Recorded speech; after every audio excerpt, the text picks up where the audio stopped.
Hey friends, in this episode of the podcast, as we continue our celebration of Black History Month with McDonald's, we talk to Emmy award-winning, AP award-winning anchor and journalist Donovan Long from the NBC affiliate on the west side of the state, WOOD-TV 8. We have an incredible conversation about an accident that happens to him in July of 2018 that changes the direction of his universe. I hope you dig this podcast.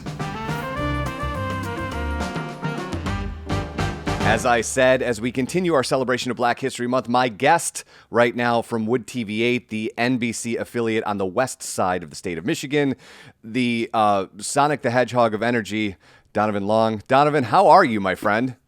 I am doing fantastic, doing very well. How are you doing today? I am excellent. Thank you so much for joining us today. I've got tons of stuff to talk to you about, and I would be remiss if we didn't go back to July of 2018, because that is where I want to start. And I want you to kind of talk through the car accident, what happened, and then the incredible journey you've gone through. Because anyone who's following you on Twitter and maybe missed that part of the story might not quite understand why you're running all the time on Twitter. Yes, sure. And I would love to start there and go from there. Yeah, I'm an open book about it. July 2nd of 2018, I was actually a reporter in Knoxville, Tennessee. And I was coming back from shooting a story to my news station, and I got in a car accident. And so there was a gentleman pulling a trailer. His SUV was pulling a trailer, and a wheel came off of that particular trailer and rolled into my lane on the interstate, and I smacked it. And so the news station's car that I was driving was not damaged. In fact, I think I was a little bit more banged up than the news station's car was. And so subsequently in the subsequent days to follow, I developed a lot of pain in my legs. I ended up losing mobility and strength in my left leg first, and then in my right leg. Had no idea what was going on. I saw a series of neurosurgeons, orthopedic doctors, and a neurologist. And at first, they dismissed, a couple of the doctors I saw dismissed the reactions and the symptoms and the feelings at first that I was, or the pain I was feeling at first, because all of my x-rays came back normal. There was not anything broken. I had no broken neck, no broken spine, no broken back. So anyway, saw a series of doctors following the initial kind of malingering diagnosis, which is just a fancy term for faking. And which I found that out. I didn't know what malingering was at the time. Sure. And so long story short, I developed what is called functional neurological disorder. And it's basically your brain's inability to connect with the rest of your body in terms of telling it how to move. And it's brought on from trauma. And so I went from running and walking and driving to being bedridden in a wheelchair, being bathed by my mom and dad, my little brother, being dressed by my mom and dad. I completely became dependent. And as somebody who likes to be up and running around and running errands, it was really hard to navigate that space. But I credit my faith and my family and my closest friends for helping me get through one of the most transformational parts of my life. So now, because I know what it feels like to not be able to run and walk, to jump, to ascend stairs, I run almost every other day, because I look at it as getting a second chance, another opportunity to just kind of not take my legs for granted like I guess I did before the accident.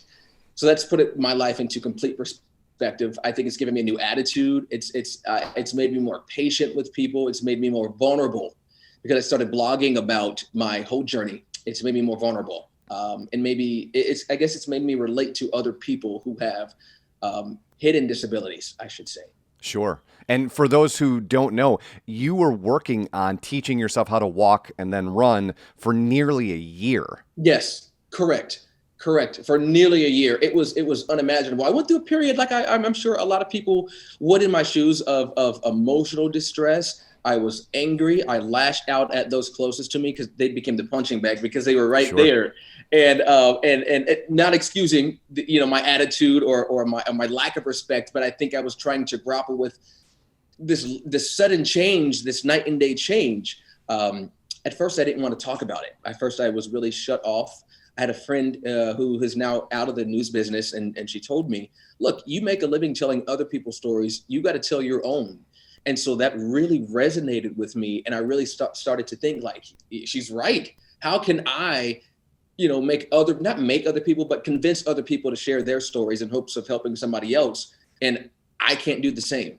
So that was kind of the driving and motivating force behind why I ended up blogging about every journey involved with rehabilitation. And it was cathartic for me too. It helped me make sense of each day and how to get through each day. Absolutely. And then you arrive here in Grand Rapids. You've been here for what, like a year and a half? About a year and a half. Yeah, correct. Yeah. Yes, okay. sir. And I guess I want to talk about your process of uncovering stories now that you've kind of used this as a superpower. But were you, because one of your telltale signs, and people who follow you on Twitter and Instagram know that your positivity is like typically at 812%. Were you like that before the accident, or is that kind of an evolution over the course of that year? You come out of this and you go, well, now I've got my legs back. I've got a second chance. I see the world through a different lens, perhaps. Positivity 812. I think the positivity went up. I think I'm more optimistic. I think you're exactly right. I am more optimistic. I am more positive. I guess not to say that I wasn't before, but I've grown and matured in so many ways in just a year, mentally, psychologically, emotionally. And I feel like I had to make a choice. Even then, when being in a wheelchair, I had to choose happiness. I had to choose positivity. Because I feel like those are choices, and it's easy to get bogged down with what you're going through, whatever trial or tribulation you're faced with. But I ended up learning I have to choose to be positive in order to get positive results. And I think I carried that same attitude with me post-recovery. Absolutely. So, Donovan, this last year has been trying for everybody in a number of ways. But one of the things I want to talk to you about is glaringly obvious, right? As a black man in America in 2020, as a journalist, watching the protests and then watching the attack in the Capitol and all of that stuff, how do you compartmentalize that as a human being? Because I think one of the things that when people talk about fake news or they yell about journalism's, or journalists, I should say, not doing their job or doing their job for one side or the other, there's always a human on the other side of that. And what has this year been like for you, not only having to make sense of what's going on in the world for your audience, but for yourself? I think it's been devastating, of course, to sit back and watch coverage, not only as a journalist, but as just a black man in America. And I got to tell you, I think oftentimes, even in journalism school and even now, we as journalists are almost programmed to not let our emotions get in the way of our reports, because it could hinder your ability at times, or it could hinder one's ability to tell it accurately and from an objective lens. So I never wanted to compromise my objectivity based off of how I felt, and I didn't. But I like you said, I am human. When the lights go off, when the camera turns off, I go home every day and I'm just a normal guy like everybody else. And I think watching the unrest, the protest, and the continuous mistreatment of African-American men and women, or black and brown men and women, it really hit me, because I have a black father, I have a black grandfather, a black brother, I come from a black family. And my friends are some of them are African-American and some of them are not. But it made me think about how would I respond in certain situations if I found them becoming a hashtag, or if I found myself becoming another hashtag. And so it was really hard to navigate and to not turn off those feelings, because I could relate to everything that was happening in response to the police brutality that we've seen play out and unfold in the worst way across our country. So it was difficult. It was challenging. I think even a lot of my journalism friends were talking about the importance of taking a mental break, or kind of having some sort of escape, because it can get overwhelming. You can get lost in the continuous reporting nationally, what its impact locally. And I feel like I had to have my own escape. And for me, that is talking to my family every day, or kind of choosing my faith or praying about it because I'm a man of faith, or even just kind of sitting back and having a drink just to sort of excuse or shut off the world for a second, because it can get overwhelming. Or probably even the running, right? Every other day you get to be out in Absolutely. Absolutely. And so let me take you back to, you obviously report in West Michigan, but during the course of this year, we saw something extraordinary, and I don't mean that in a good way, happen in Grand Rapids, where peaceful protests turns into an all-out riot in a city that has seen nothing like that before. Can you take me back there and maybe take off your journalist hat for a second and talk me through how you dealt with not only having to report that for WOOD-TV 8, but then you've got to go home and go, what is going on here? What is happening in this city? It was interesting as it was unfolding. So I anchored the mornings, and it happened late into the evening. So I should have been asleep, but I could not turn off the TV. My alarm clock is 3 a.m. on the weekends. And so I was watching it with a colleague of mine, and I was sort of, she was home with her family, her parents, and I was here in my home by myself. And I called her to watch it with her. And before I even went into work and to report on what was happening, it was a lot to take in, because I have personally never seen anything like that before. I've read about it. I've read about different riots happening across the country in response to racial tensions boiling over, but I've never seen anything like that. So it was different to digest. I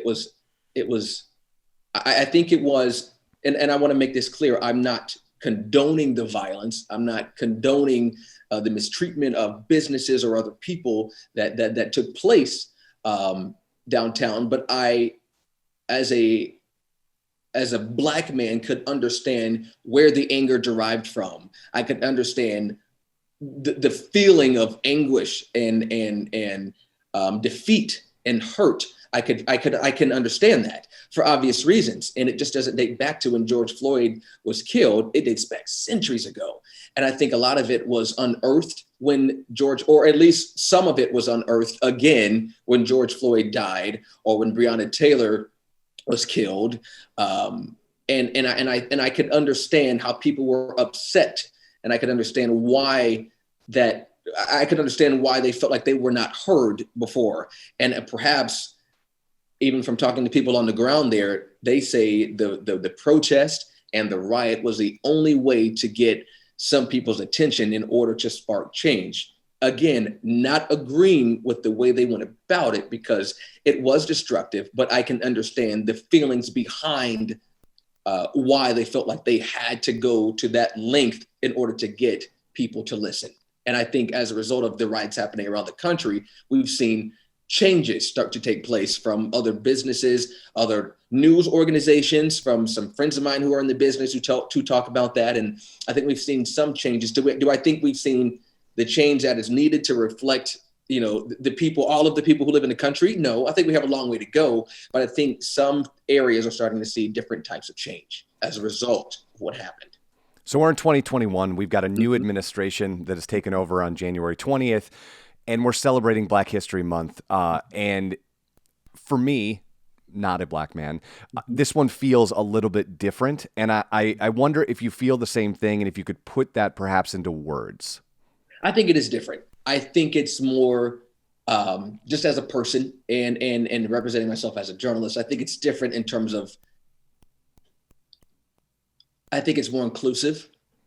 I think this administration so far, and from what it's ran on, has been inclusivity. I think by virtue of us having our first woman in the White House, and she is a woman of color, it sort of shows that we have come to a place where this country was ready to elect again another person of color to serve in the White House following President Obama's election.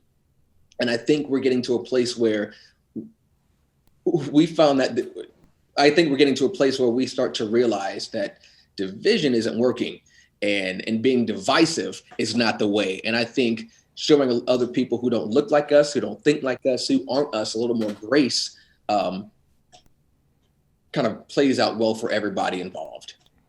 As I often say, cynicism is how we got here. It's not how we're going to get out of here. Sure. Absolutely.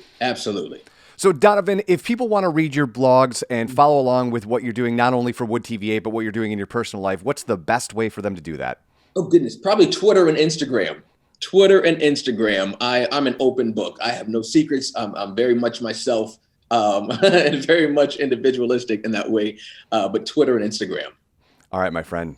I am so happy we got to spend some time with you. Enjoy Black History Month. I cannot wait to talk to you again. Be well, sir. The pleasure is mine. Thank you so much. And there he goes. A huge thanks to Donovan Long for joining the podcast as we continue our celebration of Black History Month with McDonald's. As always, I'm Eric Hulkran. Till next time, cheers, friends.